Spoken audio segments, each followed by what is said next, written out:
All right, so it's politics time again, as the song says. And one thing about Jamaica, things move fast. So within 1 week, we've seen a member of parliament for North East St. Anne resign, and the very next day, the Prime Minister calls a by-election. So the question is, do we need to take away this power that Prime Ministers have just to call elections anytime they feel like it? Tell me what you think. Thanks for joining me. I'm Dion Jackson Miller. So in the space of 1 week, Marsha Smith of the JLP resigned as Member of Parliament effective immediately. She represented the constituency of North East St. Anne, and the very next day, Prime Minister Andrew Holness calls a by-election that's going to be held on September 30. Now, remember, Marsha Smith's people never that happy with her. There were some protests and demonstrations about her representation, and in February 2022, for example, JLP supporters had locked the gate to her constituency office saying they wanted a new MP. And by November 2023, Prime Minister Holness had said that the party was going to be replacing her in the constituency with Senator Matthew Samuda. So it wasn't a secret that she wouldn't be running again. But the announcement of her resignation and then the by-election so did come as a little bit of a surprise. Bear in mind as well, former Speaker of the House, Marissa Dalrymple Philibert, had resigned in September 2023.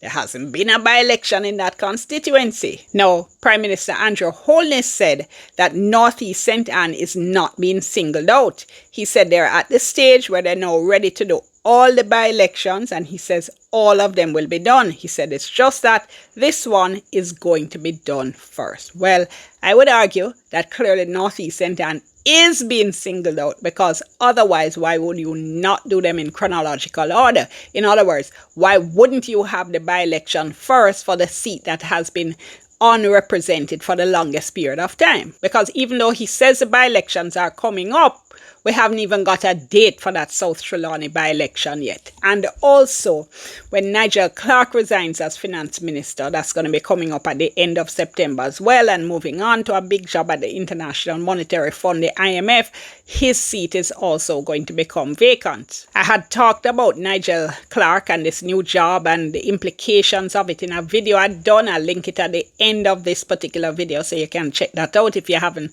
done so yet. But one of the things I'd said in that video is that the fact that the JLP had said Dwayne Smith would be representing or replacing Dr. Clark in the constituency suggests that the new finance minister perhaps is already in the House of Representatives, because the finance minister has to have a seat. He has to be an elected MP. But what this Marsha Smith situation is showing us, or reminding us, I should say, is that seats can become vacant in all kinds of different ways. And we also have a number of JLP MPs who aren't expected to run again. Think about people like Mike Henry, Carl Samuda, Audley Shaw, for instance. So it could be that in the next couple of weeks we see another resignation, and the Prime Minister therefore has another seat to play with in terms of bringing in his new Minister of Finance. We don't know. I'm just saying these are some of the possibilities that are opening up. Now, Section 45(2) of the Constitution says that when a seat of a member of the House of Representatives become vacant, the vacancy shall be filled by election in the manner provided by law. So there isn't a time frame that's put on when you're supposed to have this by-election. And one of the most extreme examples we've seen in recent times was when Francis Toller of the PNP had resigned as MP for Northwest St. James. Then Prime Minister PJ Patterson just never called no by-election at all. And the seat, in fact, stayed there without an MP until the next general election, which was 2002. So one argument, and we're hearing that from the JLP right now, is that, well, the Constitution allows it. And it's true. But we actually can hold ourselves to a higher standard than than what is set out, for instance, in this case in the Constitution, especially if you look at your political history and you say, something, this is actually something that needs to be changed. I mean, if you go back to first principles, we have a House of Representatives with elected MPs who represent different constituencies, right? Now, it's a basic principle of our democracy that a constituency is supposed to be represented by that elected member of parliament in the House of Representatives, because that's where law is made. And the fact that the Constitution gives the Prime Minister the discretion or the power, or maybe both you might say, to call these elections when he feels like, doesn't also mean that said Prime Minister should abuse that power and abuse that discretion and leave a constituency without an MP for a long period of time. And it doesn't have to be that everything has to be written down in law.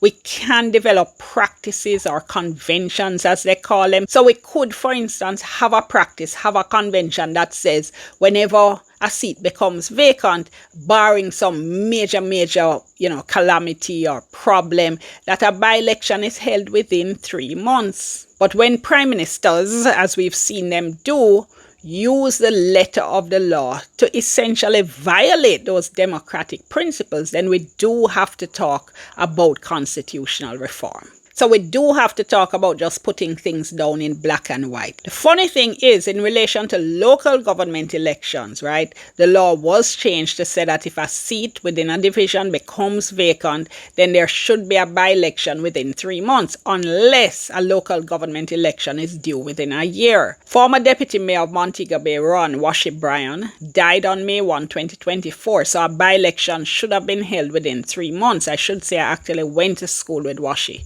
because I went to Morant Bay High, except that by-election hasn't been held because Parliament passed an amendment to the law to say there are circumstances in which that period can be pushed back, and they cited Hurricane Beryl as needed to push back this particular election. And remember, that vacancy came up before Marsha Smith resigned. So again, wouldn't you say that that by-election should have been held before a by-election for North East St. Ann? We also had a recent death. Councillor for the Annan Town Division in Clarendon, JLP Councillor Marjorie McLeod McFarlane, she also died on September 1. So a by-election due there. Now, as I said, the Prime Minister has said that all these by-elections are going to be held. But the fact is that what we're seeing is Prime Minister Andrew Holness doing what Prime Ministers have been doing over the years, which is using the legal power and discretion that they have to call elections when it suits them politically. And that, I think, is why we need to amend the Constitution, certainly in this situation that deals with by-elections. So tell me, what do you think?